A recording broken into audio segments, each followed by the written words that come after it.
Me da un enorme gusto tener a pues dos mentes brillantes, tengo que decirlo, a las cuales respeto y admiro mucho. Marouane Antaki Soto, ¿cómo estás, Marouane? Querido Leo, muchas gracias. Gracias por venir. Y Jacobo Dayan. Jacobo, muy buenas noches. ¿Qué tal, Leo? Buenas noches. Los invité para hablar del conflicto árabe-israelí o Hamas de Israel. Ya no sé ni cómo caracterizarlo, ¿no? Palestino-israelí, Hamas-Israel, no sé. Pero a ver, quiero comenzar contigo, Jacobo. Decía Amos Oz, gran escritor israelí, pacifista, ¿no?, que este es un conflicto de disputa territorial que acabaron quedándoselo los fanáticos que no quieren que haya solución a este conflicto. Correcto. Sí, correcto. Incluso lo que vemos hoy en día es que de los dos lados de la mesa, quienes podrían desescalar el conflicto, sí, son particularmente los más violentos, que incluso vienen descarrilando un proceso, un diálogo por la paz desde hace décadas, es decir, desde los acuerdos de Oslo. Tanto Netanyahu y su coalición ultranacionalista y ultrarreligiosa, pues casi mesiánica, y por el otro lado un grupo terrorista. Esos son los que están sentados a la mesa tomando decisiones. Bueno, no están sentados juntos. No, bueno, están sentados cada quien en su mesa. Exacto. No hay mesa común, ¿no? Cada quien en su mesa, exacto, tomando decisiones con un agravante, Leo. El futuro de Netanyahu está defenestrado políticamente. Sí, ya no tiene futuro. Eso lo hace un animal herido, tomando decisiones sumamente relevantes. Su única salvación sería probablemente apelar a los sectores, que no son pocos, que son mayoritarios en Israel. Y también lo escribía en estos días David Grossman. Sí, David. Israel acabará más radical, más racista, más intolerante. Netanyahu podría apelar a ese sector de la sociedad israelí, radicalizando su postura y teniendo una mano dura que solamente escalará el conflicto. Entonces no se ve desde los actores locales una solución a corto plazo. Marouane, ¿sabes qué me da un coraje enorme? Que se estén saliendo con la suya los extremistas, los radicales, los fanáticos. No, es que está pasando. Bajo esa línea sí podríamos pensar que para los objetivos de Hamas las cosas les han funcionado. Claro. ¿no? Les han funcionado por muchas vías. La radicalización de la que estás hablando no solamente está en el sector israelí, también en un creciente, desde hace ya mucho tiempo, un sector que se ha sobre-radicalizado dentro del lado palestino, que lo encuentras tanto en Gaza como en Cisjordania, a partir de la absoluta incapacidad política que ha demostrado el gobierno de Mahmoud Abbas. Hacia la solución se presta también aún más complicado. Supongo que es más o menos de los mismos textos que mencionas de Amos Oz. Cuando Amos Oz lo que ponía es la solución por este territorio nacional. Su única posibilidad implica una triste solución en la que pierden los judíos, en las que pierden los palestinos, pero sí, nadie está dispuesto a perderlo.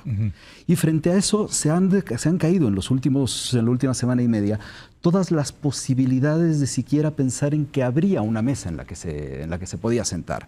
No quiere decir que antes del sábado pasado había ya algún espacio de negociación. Eso también se había minado a lo largo de ya 3 décadas. Aunque estaba el tema de la negociación de Israel con Arabia Saudita, que es otra cosa. Pero no en el tema palestino. No en el tema palestino-Israel, claro. Y todas las posibilidades que se habían más o menos dibujado en este momento se han esfumado y se siguen esfumando.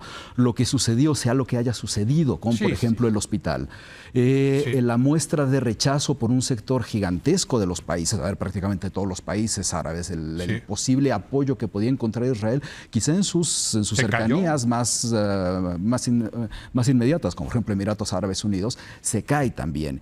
Y a partir de eso existe una ola que complica las soluciones, que es la radicalización fuera del terreno del territorio.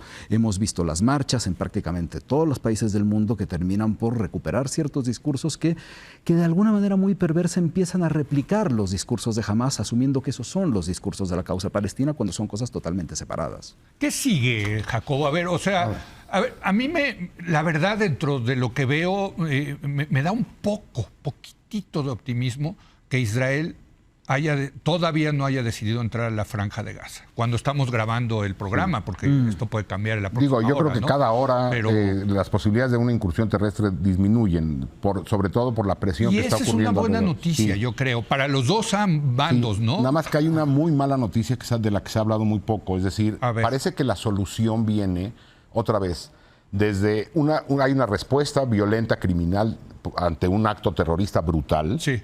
Y parece que la solución sigue siendo la negociación en corto. Sí. La humanidad creó instituciones para esto. Naciones Unidas, los discursos del secretario general de Naciones Unidas parecen ya los discursos del Papa. Sí. sin ningún tipo de fuerza, No, simplemente una sí. autoridad moral. El Consejo de Seguridad No. desde hace muchos años está inoperante, Sí. pero hay otra instancia de la que tampoco se ha hablado mucho y que también es lamentable lo que está ocurriendo, que es la Corte Penal Internacional.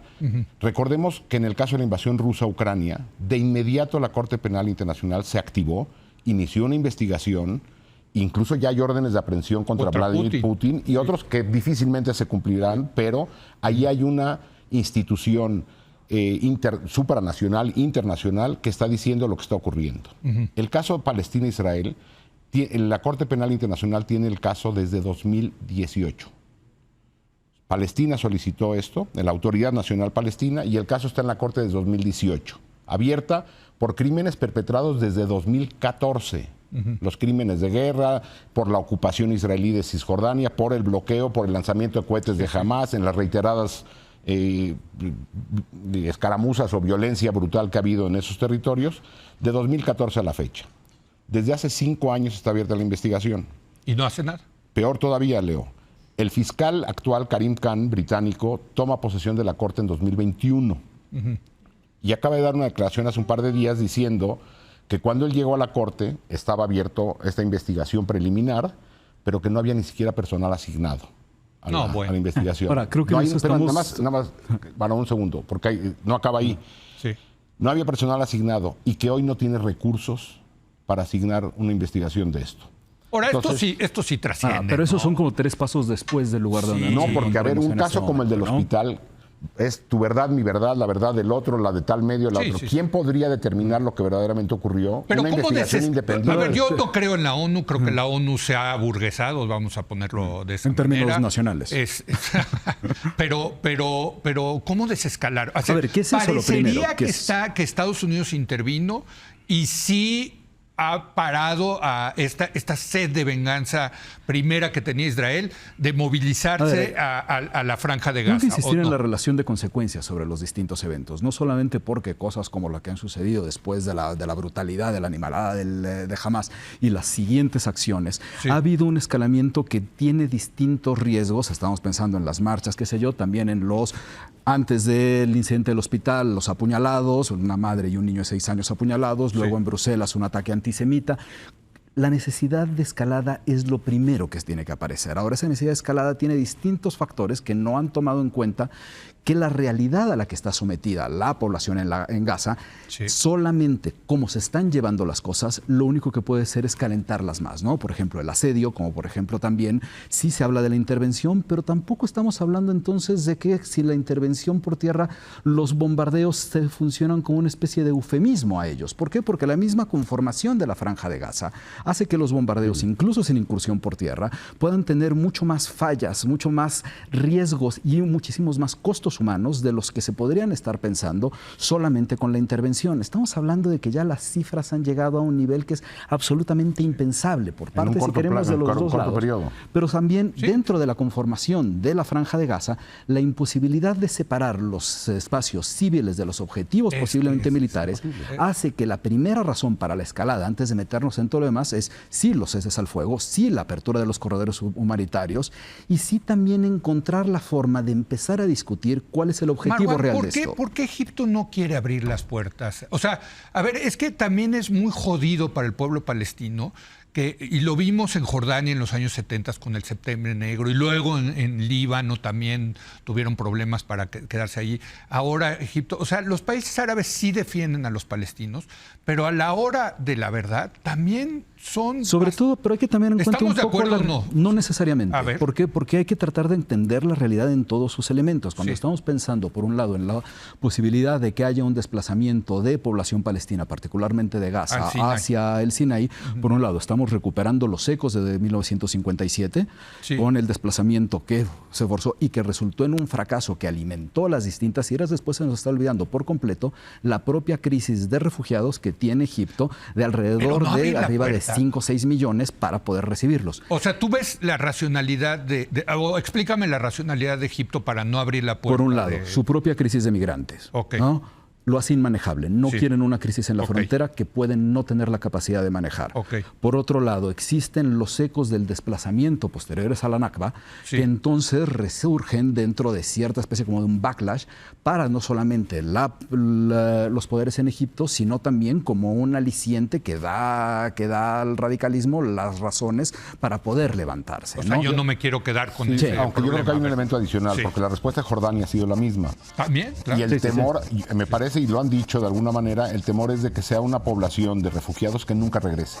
Que también sería altamente Sí, que esos probable. son los ecos de Y que 57 eso es lo al que, final. por cierto, parte de la derecha israelí quiere. Claro. Sí. O sea, ¿no? O sea, que se vayan a Egipto, que se vayan a Jordania y ya no son problema nuestro. Incluso lo que estamos viendo en estos días es de que ahora sí que, entre comillas, aprovechando o una vez que la atención está centrada en Gaza, la violencia en Cisjordania ha crecido por parte de los colonos hacia población palestina. Sí. Es decir, por todos lados está generándose violencia.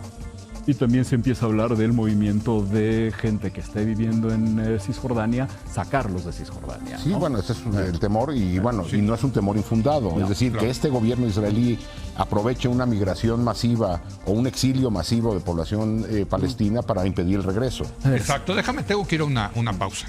Regresamos con Marwan y Jacobo en un momento más.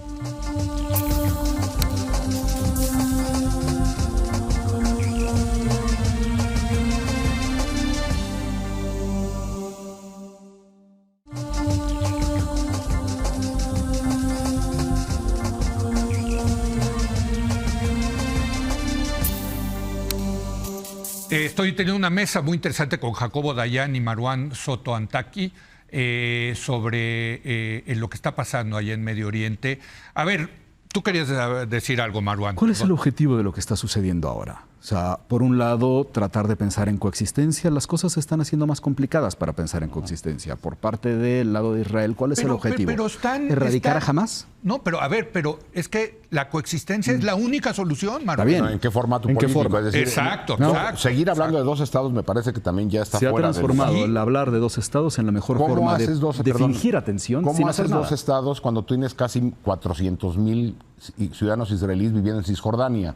¿Van a ser regresados a territorio Pues sí, israelí? como, a ver, perdóname, cuando les regresaron la franja, el 8,000. Sinai... 8,000 personas. Bueno, por eso, pero pues ni ¿Cómo modo. pero te acuerdas? O ¿Y sea, el hay que costo recordar- político se va a Como asumir? tú dices, pues sí, o sea, bueno, te va a costar. teóricamente suena fácil, son ¿no? 400,000, pues sí. No sé si hubiera un levantamiento social pero en Israel con también esto. del otro lado tienen que, por ejemplo, aceptar que Israel, no el derecho a regresar a Israel, que es parte Los de planteamientos de la palestinos. coexistencia. Los Exacto. planteamientos de la coexistencia que se habían aceptado después de los acuerdos de Oslo, a los que se resiste claro. no solamente Hamas, sino el ala militar de Fatah, del grupo Sí. de Yasser Arafat, ¿no? Bueno, ¿cuál es el problema? Que el crecimiento que se ha dado de estas secciones, a partir de, y eso tendrá que también revisarse del lado palestino y del lado israelí también, se desatendió por completo la existencia de esas resistencias a los acuerdos de Oslo. Sí. Crecieron al punto en que los tenemos hoy. Bueno, cuando llegan a ese nivel de crecimiento, con el apoyo de distintos actores regionales, Qatar e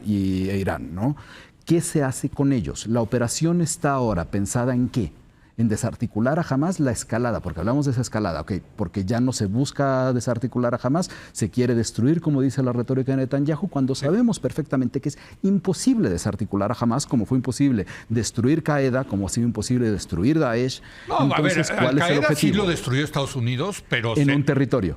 Sí, bueno, y además eso hizo que saliera costo? ISIS y Daesh. O sea, tú eliminas un grupo terrorista por acá, pero te salen como Ahora, hongos el otros costo más. humano. ¿Qué pasa si se hace algo similar? El costo humano sirve de aliciente para todos los demás grupos, incluyendo el Hezbollah, incluyendo las distintas milicias. Entonces, si no se piensan en las consecuencias de las operaciones, resulta que estás reavivando un nivel de ira que cuando ya se transforma en el principal motor de las cosas, pensar en nociones de coexistencia se transforman en una Pero a nulidad. ver, Jacobo, yo lo que estoy viendo es que esto está escalando, va a haber muchos más muertos de ambos lados, hasta que se den cuenta pues que se tienen que sentar a negociar y encontrar una solución. Pero mientras en el camino va a haber muchos muertos. Sí, O sea, Leo, pero el optimismo que tienes al final del camino Me parece que es complejo dada la composición. No, yo no estoy bueno, este es el mensaje de que mientras más muertos haya, probablemente haya una Porque visión estoy tratando de entender, o sea, cuando se den cuenta que la guerra lo único que hace es joder a los pueblos de Israel y de Palestina, ¿no? Pues que digan... Solo que tienes actores que su única razón de existir es el conflicto. Si le quitas a Hamás la razón de existir... Pero entonces, ¿cómo ¿qué hacen con recuperas ellos? que en la mesa están sentados los que sí están dispuestos a llegar a un acuerdo y se sienten con el otro lado? El problema, más allá de los liderazgos, porque, por ejemplo, en el caso de Israel, el liderazgo caerá. Está muerto. Está muerto políticamente. Sí. El problema es la demografía política israelí. ¿Está en ánimos de tener gobiernos más de centro? A mí me parece que no. Bueno, a lo mejor después de tantos muertos se van a dar cuenta que seguir apoyando a los fanáticos es elevar las probabilidades de tener solo más que el muertos. costo humano no puede pero verse es que como... ya fueron 1,400, Maruán. De Israel. De Israel. 3,000 del otro lado. 3,000 del otro. Bueno, van a llegar a 5, a 10,000, etcétera. ¿Cuándo te das cuenta que estos locos fanáticos nos están llevando a la muerte? Locos, fanáticos, criminales. Claro, de los dos lados. De los dos lados. Están llevando a la muerte. ¿Cuándo? Pues yo creo que sí llega un momento que dices... Se necesita un adulto en la mesa, ¿no?, para llegar a eso. Exacto. Se espera que el adulto sea Hamás. Es complicado pensar que el adulto vaya a ser Hamás. No está en su ADN ser el adulto en la mesa, ¿no? Sí. Al final es una organización terrorista. No es un Estado. No puede comportarse ni uno como el otro. Arafat sí se acabó sentando. Sí, al final, después de un agotamiento. O sea, se dio cuenta y renunció al terrorismo y se acabó sentando con Rabin. Y me acuerdo, yo siempre cito las palabras de Rabin aquí cuando le preguntaron qué sintió de darle la mano a Arafat, que era su gran enemigo. Pues dijo, el problema de hacer la paz es que hay que hacerla con el enemigo. Entonces viene la paradoja dentro de la política también palestina. A partir de lo del hospital salieron una serie de marchas, han habido muchas marchas en contra de Mahmoud Abbas. Muchas marchas en contra de Mahmoud Abbas dentro de la misma comunidad palestina. Solamente que nos metemos en un problema gigantesco, que es la paradoja.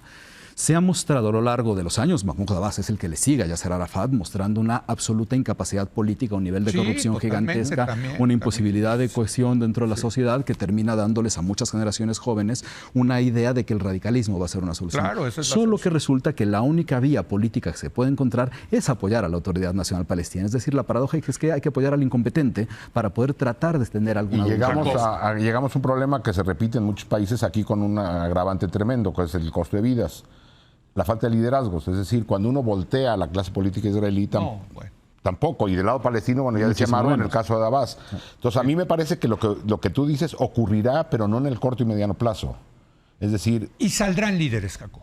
Sí, evidentemente. De los dos lados. Eventualmente saldrán. El problema es el intermedio. Frente a la gente no puede ser tan tonta de decir la solución es jamás, la solución es el gobierno de derecha de Israel. Aunque la violencia alimenta... Y vamos a seguir matándonos aquí hasta que acabemos. El problema es que el círculo de violencia, si no se corta antes, no llegamos a ese punto. Y el círculo de violencia, ¿cómo se corta?